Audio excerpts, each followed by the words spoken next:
ফেনীর পরশুরামপুর উপজেলার বাঁশপদুয়া সীমান্তে বৃহস্পতিবার ২৪ জুলাই গভীর রাতে ভারতীয় সীমান্তরক্ষী বাহিনীর গুলিতে মিল্লাত হোসেন ও ইয়াসিন মিয়া লিটন নামে দুই বাংলাদেশি যুবক নিহত হন। এ ঘটনায় আফসার নামে আরও একজন বাংলাদেশি গুরুতর আহত হন। নিহত মিল্লাত হোসেন পৌরসভার বাঁশপদুয়া এলাকার ইউসুফ মিয়ার ছেলে ও ইয়াসিন মিয়া লিটন একই এলাকার মনির আহমেদের ছেলে। স্থানীয় সূত্র ও বর্ডার গার্ড বাংলাদেশ জানায়, বৃহস্পতিবার দিবাগত রাত আনুমানিক 12:30টার দিকে মিল্লাত ও আফসার গুথুমা বিওপির দায়িত্বপূর্ণ এলাকায় 2164/3S সীমান্ত পিলার অতিক্রম করে ভারতের অভ্যন্তরে প্রবেশ করলে বিএসএফ সদস্যরা তাদের লক্ষ্য করে গুলি ছুড়ে।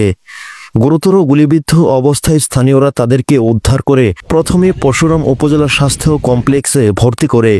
সেখানে অবস্থার অবনতি হলে কর্তব্যরত চিকিৎসক তাদের ফেনী 250 শয্যা জেনারেল হাসপাতালে স্থানান্তর করে। হাসপাতালে নিয়ে যাওয়া হলে চিকিৎসক মিল্লাত হোসেনকে মৃত ঘোষণা করে, আর আহত আফসার বর্তমানে ফেনী জেনারেল হাসপাতালে চিকিৎসাধীন রয়েছেন।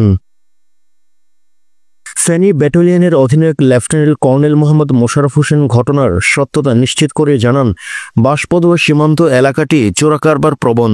এ বিষয়ে বিস্তারিত তথ্য সংগ্রহ ও প্রয়োজনীয় পদক্ষেপ গ্রহণ করা হবে। এ ঘটনায় সীমান্ত এলাকায় উত্তেজনা বিরাজ করে এবং বিজিবি টহল জোরদার করেছে।